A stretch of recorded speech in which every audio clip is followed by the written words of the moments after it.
ఏదైనా డెసిషన్స్ తీసుకుంటారంటే కొంచెం హెజిటేట్ అవుతారు, కంగారు పడతారు.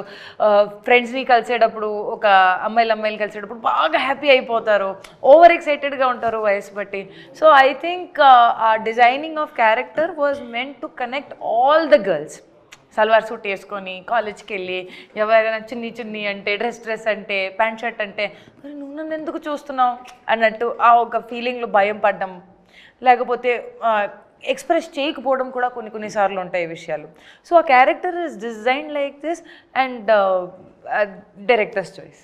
ఓకే, ఇప్పుడు ప్రీమ్యారిటల్ సెక్స్ గురించి చెప్పారు సినిమాలో. ఇప్పుడు ఎలా అయిపోయిందంటే అది చాలా కామన్ అయిపోయింది సొసైటీలో. జెన్జీ జనరేషన్ చేంజ్ అయిపోయిన తర్వాత చాలా రిలేషన్షిప్స్లో చాలా రకాలు వచ్చాయి. ఇప్పుడు సూపర్ మార్కెట్లో కూరగాయలు దొరుకుతున్నట్టు రిలేషన్షిప్స్లో ఇప్పుడు సిచ్యువేషన్షిప్ అంటారు కొందరు, లవ్ బాంబింగ్ అంటారు కొందరు, బెంచింగ్ అంటారు కొందరు, సో ఇలా ఫ్లటేషన్షిప్ అంటారు కొందరు. సో ఇన్ని రకాల ఆప్షన్స్ పెరిగినప్పుడు సో ప్రీమ్యారిటల్ సెక్స్ అనేది చాలా ఇదైపోయింది, టేక్ ఇట్ ఈజీగా తీసుకుంటున్నారు. సో దాని మీద మీ ఒపీనియన్ ఏంటి? నాకు మీరు అందరూ దానికి ఆన్సర్ చెప్పాలి. ఓకే, ఫర్ మీ ప్రీమ్యారిటల్ అంటే బిఫోర్ ఆర్ ఆఫ్టర్కి, okay, as an individual or maybe movie పర్స్పెక్టివ్తో సహా మీరు నిజంగా ప్రేమిస్తేనే దానికి వాల్యూ. ఇప్పుడు ఈ బాడీ ఉంది, ఇది రీప్లేస్మెంట్ ఉండదు. So with whom are you sharing it makes it more important, whether it is before or after. నా దృష్టిలో మీరు ప్రేమించేటప్పుడు మీరు అండ్ అవతల రోడ్ మనిషికి కూడా గౌరవం ఇస్తే అప్పుడు మీరు ప్రేమించిన అది ప్రీమ్యారిటల్ అయినా బిఫోర్ అండ్ ఆఫ్టర్ అయినా కూడా it makes sense. But if you don't respect, trust me, పెళ్ళయ్యాక కూడా విడాకులు జరుగుతున్నాయి.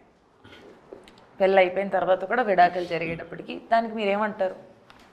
అప్పుడైతే you have spend lot of money on marriage, పెళ్ళికి డబ్బులు, రిసెప్షన్కి డబ్బులు, చుట్టాలకి డబ్బులు అంతా ఖర్చు పెట్టేసి లావిష్ పెళ్ళి చేసుకున్న తర్వాత ఒక 1-2 years బ్రేకప్, డైవర్స్, ఏం చెప్తారు దానికి? మరి జస్ట్ ఆ టాపిక్ని మనం ఎలివేట్ చేసుకుంటున్నాము, అభిప్రాయం వేరుగా ఉంది కాబట్టి కొంచెం అభిప్రాయం మార్చేసుకొని చూడండి. ప్రతిదీ ఆ పర్స్పెక్టివ్లో ఒక మనిషి అనుభవిస్తున్నాడు ఆ పరిస్థితిలో matters a lot and you have to respect it. Okay, world most beautiful flower ఏంటి? వరల్డ్స్ మోస్ట్ బ్యూటిఫుల్ ఫ్లవర్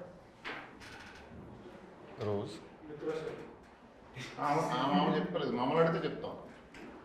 ఆమె కాడికి